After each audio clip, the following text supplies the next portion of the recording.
Russian Defense Minister Andrei Belousov and his North Korean counterpart, General No Kwang-chol, on Wednesday unveiled a monument outside Moscow to the Korean partisans, allies of the Red Army during World War II, the Russian military said.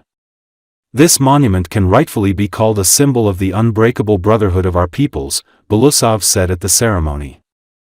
Today, the participation of Korean soldiers in the liberation of the Kursk region from Ukrainian neo-Nazis has become a confirmation of the comprehensive strategic alliance between our countries, he added.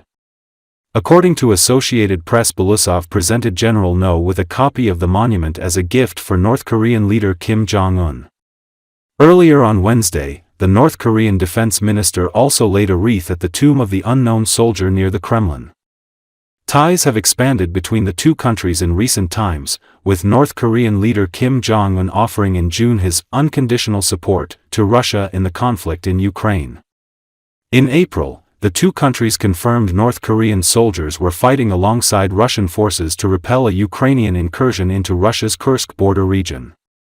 The two leaders met in Beijing earlier in September, as China held a large military parade to mark 80 years since the end of the Second World War in Asia. North Korea and Russia haven't said how many North Korean troops are in Russia. But earlier this year, US, South Korean and Ukraine intelligence officials earlier said North Korea dispatched 10,000 to 12,000 troops to Russia last fall in its first participation in a major armed conflict since the 1950-53 Korean War. South Korean authorities recently said North Korea sent around 3,000 additional troops to Russia earlier this year. North Korea has been supplying a vast amount of conventional weapons to Russia as well.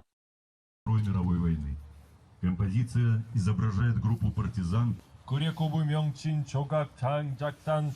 Скульптурную композицию открывают министр обороны Российской Федерации Андрей Ремович Белоусов и министр обороны Корейской Народно-Демократической Республики генерал армии Но Кван-чхоль.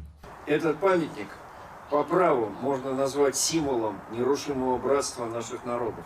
В годы жестоких испытаний вместе с Красной Армией корейские товарищи шли к долгожданной победе, обретению независимости и возрождению Отечества.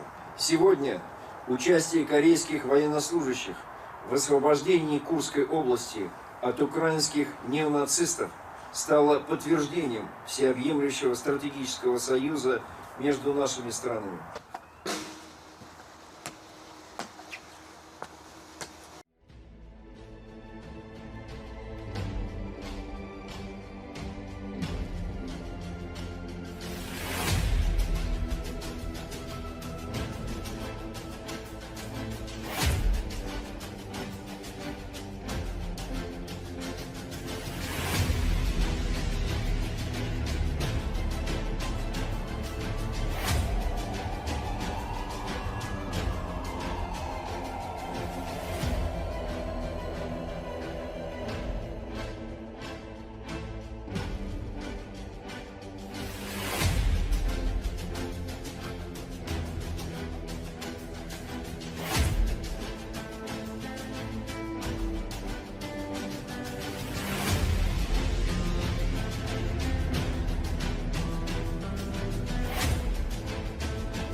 South Korea's president vowed Wednesday to sharply increase defense spending to introduce a variety of high-tech weapons as part of efforts to build a more self-reliant military.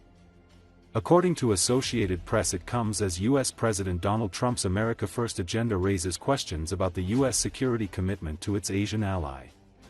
A tariff war instigated by Trump's administration and his transactional approach to security threatens to erode many South Koreans' trust in the U.S. The moves have stoked concerns that he may demand much higher South Korean payments for the U.S. military presence on its territory or could possibly downsize America's military footprint to focus more on China. In an Armed Forces Day ceremony Wednesday, South Korean President Lee Jae-myung described the South Korea-US military alliance as solid and didn't mention any concerns about Trump's policies. But he repeatedly stressed to build a more independent military that can defend the country from external threats on its own. We should move toward a strong, self-reliant defense, based on our pride and confidence in our military power, Lee said. To ensure peace and prosperity for the Republic of Korea, we must not depend on anyone else but strengthen our own power.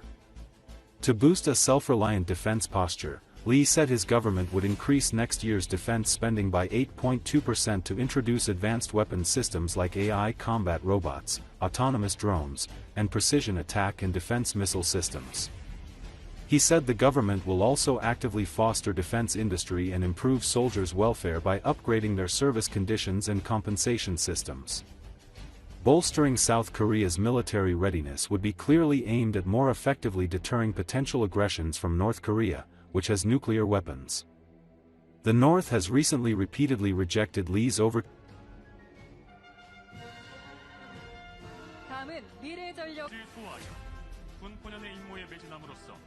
국민께 신뢰받는 군대로 거듭날 것을 최첨단 워리어 플랫폼을 이제 K 방사는 대한민국을 지키는 것을 넘어 세계의 평화와 앞으로 총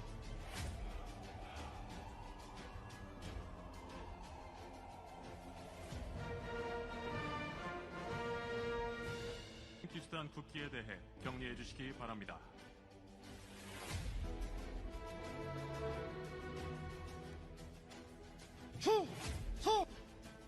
북한 GDP의 1.4배에 달하는 국방비를 지출하는 세계 5위 군사력을 갖춘 군사 강국이자 경제력과 문화력을 포함한 통합 국력이 그 어느 나라에도 뒤지지 않는 강력한 나라가 바로 우리 대한민국입니다. 가치를 공유하는 국가들과의 연대와 협력, 굳건한 한미 동맹과 그에 기반한 확고한 핵 억지력도 갖추고 있습니다.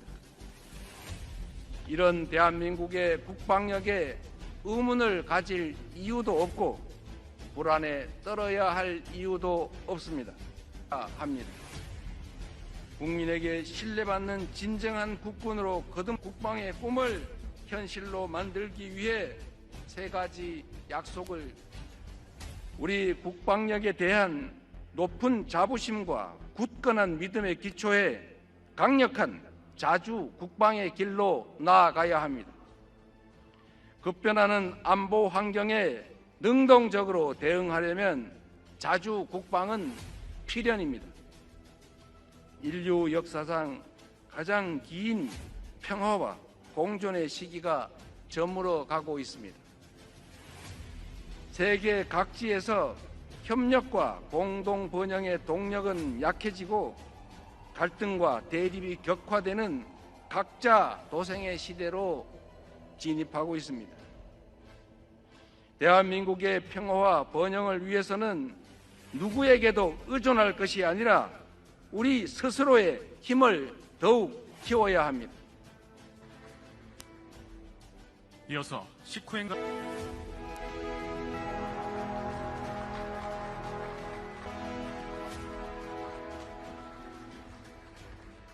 그리고 미 공군이 함께 비행하는 모습.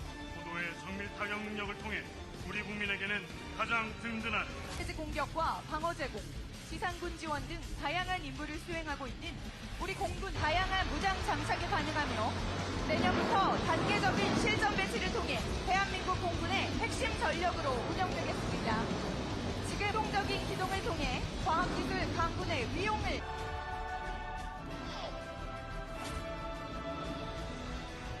큰 박수 부탁드립니다. 끝입니다.